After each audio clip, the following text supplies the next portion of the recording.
It's Monday night. Come on, what else you got to do? Cheer. Come on, cheer. Yeah. Yeah. Wow, this place is packed. Wow, this is awesome. Like he said, my name is Kevin Schroder, and yeah, thanks. I just recently went to the doctor, and he told me I was borderline diabetic. Yes, I love a challenge, you know? So don't mind me, I have to keep moving up here because I have to stay 1 foot ahead of diabetes, people. Now, ladies, it's true what they say. Once you go fat, we're gonna need the name of a really good chiropractor. And as you can see, I've got some new running shoes, but I don't think I'm fooling anyone, people. Now, this is a true story. I recently did try out for The Biggest Loser, and apparently I was fat enough to be flown to Salt Lake City for an interview. And it was the weirdest interview I've ever been involved with. I spent like an hour trying to convince these guys what a pathetic loser I was, to only be told after an hour and a box of Kleenex, I wasn't pathetic enough. You know? You know what that does to a guy like me? Do you? I didn't know if I was a bigger loser or less of a loser for not being picked. But luckily for me, when I flew home, my girlfriend was quick to reassure me I was the same pathetic loser that ruined her life 10 years ago. What? Speaking of my lady friend, last night she was getting a little frisky. I was like, whoa, back up, babe, what's going on here? And she's like, when I get bored, I get frisky. I said, hey, baby, I got something for you to do. The dishes.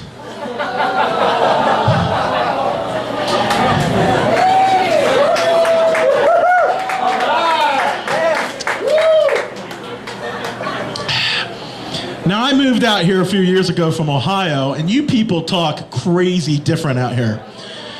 Point being, I was in the break room, and these guys are bragging how they bagged a 14er that weekend before. And, hey, Justin, what's going on? And it was, and he started bragging about the 14er he bagged, and so I got all excited and started bragging about all the 14ers I bagged.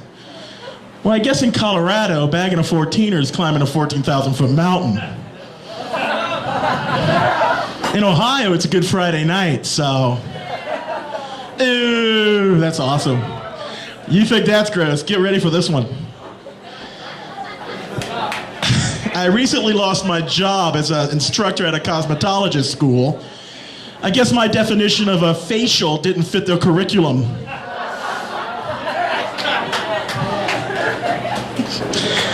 Do you think running a successful farm on Facebook could be considered good managerial experience on a resume? I thought so too. I was wondering why nobody called.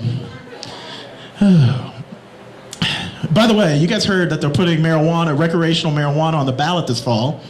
And I'm like, that's great. No more power to them, because I, for one, don't think all drugs are bad.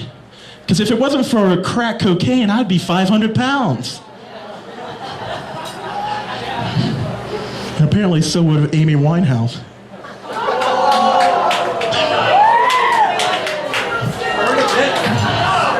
I thought I'd get that out of the way because I'm sure you're going to be hearing a lot of those tonight.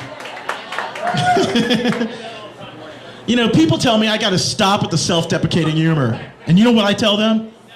I haven't pooped on stage in years. Get off my back. All right, think about that, people.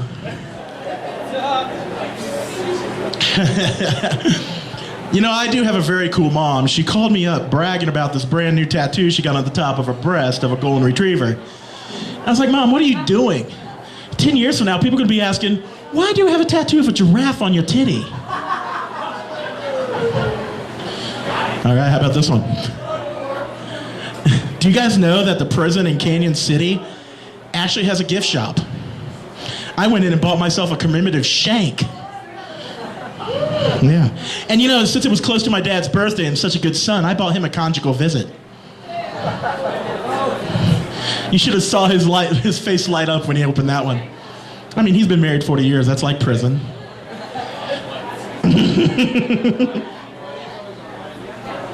All right, ladies and gentlemen, I have a really good friend of mine. She's a lesbian, and she wants to have a baby. So she's been out, like, pricing sperm banks and everything. And she can't find one for under $4,000. And I'm like, $4,000? For a Chipotle burrito, I'd fill this puppy up.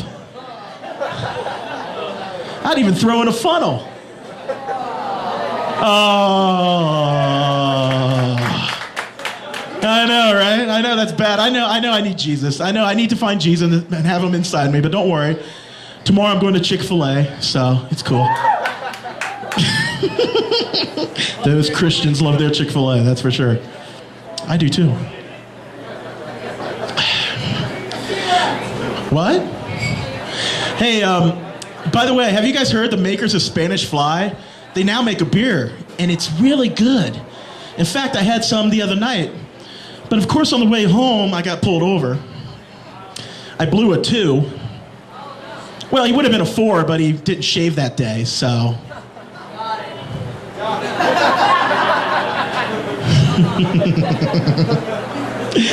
Oh, it's only going to go. It's got to go up after me, right? intro guy, sacrificial lamb, the fattest lamb you ever see. All right. Hey, actually, you know, like I said, it's been a while. I've lived here now for a while, but I still get turned around when I drive. Case in point, I went up to Fair Play and got lost. So I pulled off in Hartselle at that gas station, and I asked the guy working there, I said, how do I get back to 285? And he looks at me. First off, you gotta lay off the snacks.